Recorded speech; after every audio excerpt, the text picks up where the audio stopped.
Probablement, comme vous, et les 7 milliards de personnes sur Terre, j'ai deux grands-pères. Deux grands-pères qui, a priori, tout opposent. L'un est maçon, l'autre est chirurgien. L'un est communiste, l'autre plutôt de droite, à l'époque au RPR. Et pourtant, malgré leurs différences, ils ont deux points communs essentiels à mes yeux. Ils sont tous les deux engagés pour les causes qui leur tiennent à cœur, et ils sont tous les deux entrepreneurs. Alors, entrepreneur, qu'est-ce que ça signifie ? Qu'est-ce que ça signifie, entrepreneur ? On l'entend beaucoup en ce moment. Littéralement, entrepreneur, ça signifie prendre entre.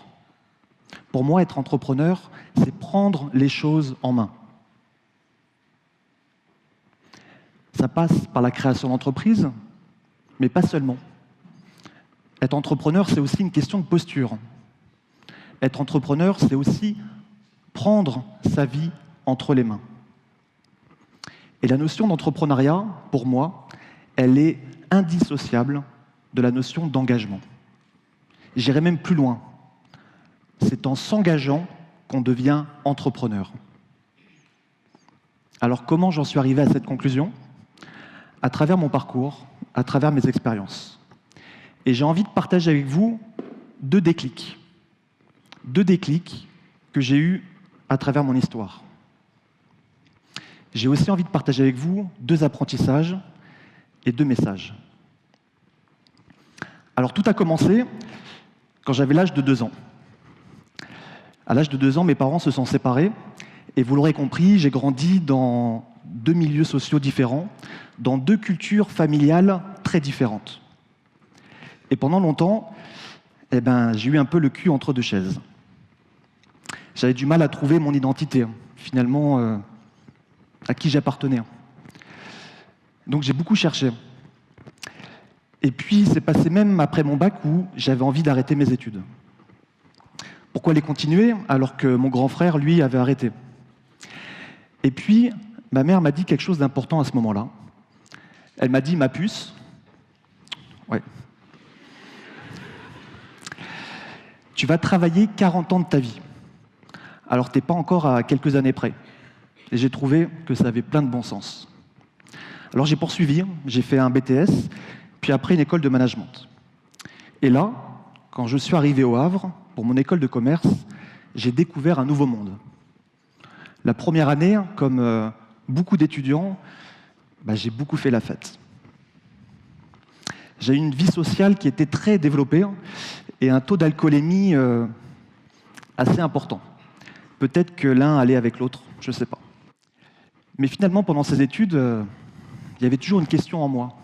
Ok, tout ça. C'est quoi le sens à tout ça, en fait ? Et moi, je suis où et je vais où ? Et puis, la grande question, qu'est-ce que je vais faire après ? Qu'est-ce que je vais faire après ? Et puis un jour, tout a basculé. Je m'en rappelle, c'était un mardi. On était en cours de géopolitique. On était en train de découvrir et d'apprendre un peu plus sur les conflits au Moyen-Orient. Et puis là, Loïc, mon pote, il se tourne vers moi et il me dit « Et si on allait voir par nous-mêmes ce qui se passe ?» Je le regarde, je prends la mesure de sa question, je prends le temps de répondre, je le regarde et je lui dis « Oui, ok, on va y aller. » Alors on se retrouve le soir, on refait le monde autour d'une bonne bouteille de rhum. Arrivé à la moitié, on a changé de destination. On avait fait en même temps quelques recherches et on s'est dit que l'Irak, c'était pas une très bonne idée. Alors de ce oui que j'ai eu à ce moment-là, de ce oui, ma vie a complètement changé et a complètement basculé. En fait, ensemble avec Loïc, on s'est engagé. On a créé notre première association qui était un peu une sorte d'entreprise sociale de conseil à des projets en développement.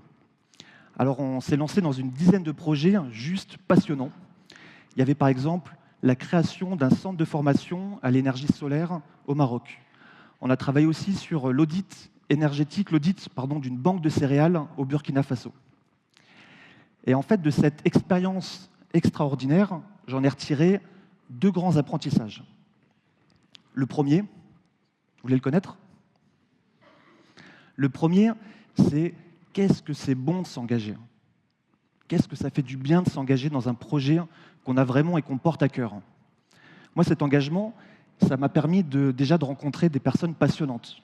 Je me rappelle une fois, on a fait 2000 km en un week-end pour aller discuter avec un gars à Marseille pendant 2 heures. On était un peu fous à l'époque. Je ne sais pas si je le referai aujourd'hui. Mais on a juste rencontré des gens passionnants. On a aussi appris énormément de choses. Et moi, cet engagement que j'ai eu pendant mes études, ça m'a permis de me réconcilier avec mon histoire personnelle.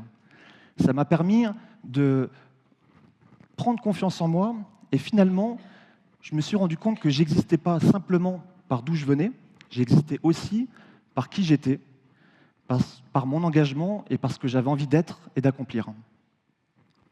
Alors le deuxième apprentissage que j'ai eu, ça a été une conviction.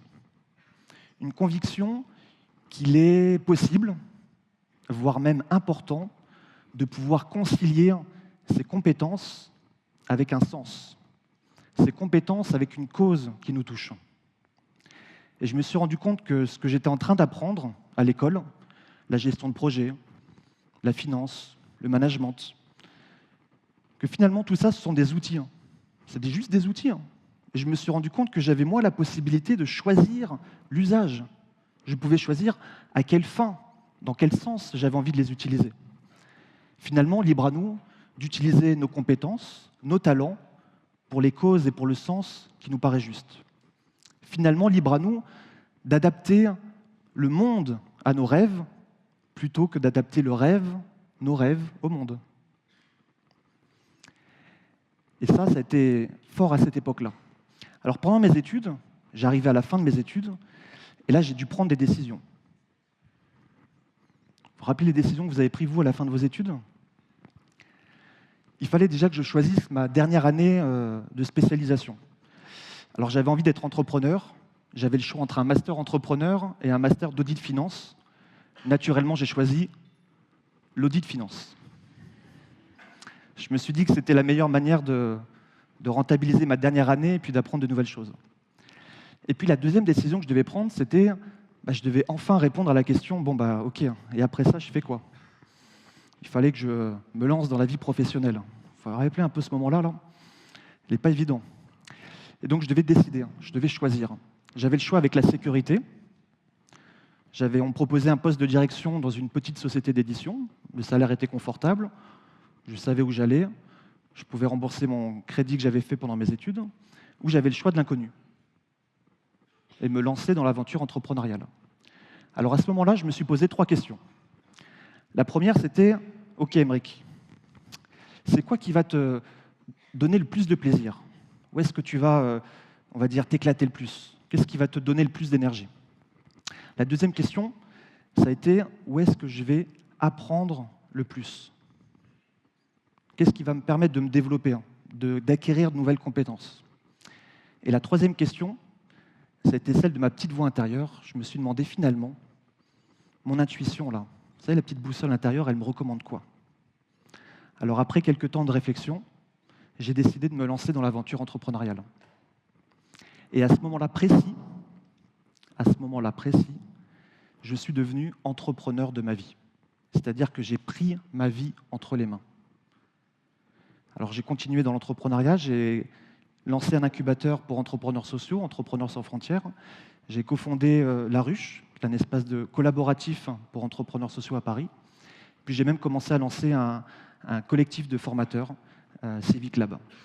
Et en 2010, j'ai rejoint Enactus France pour justement aller développer l'esprit d'entreprendre et le sens de l'engagement auprès des jeunes.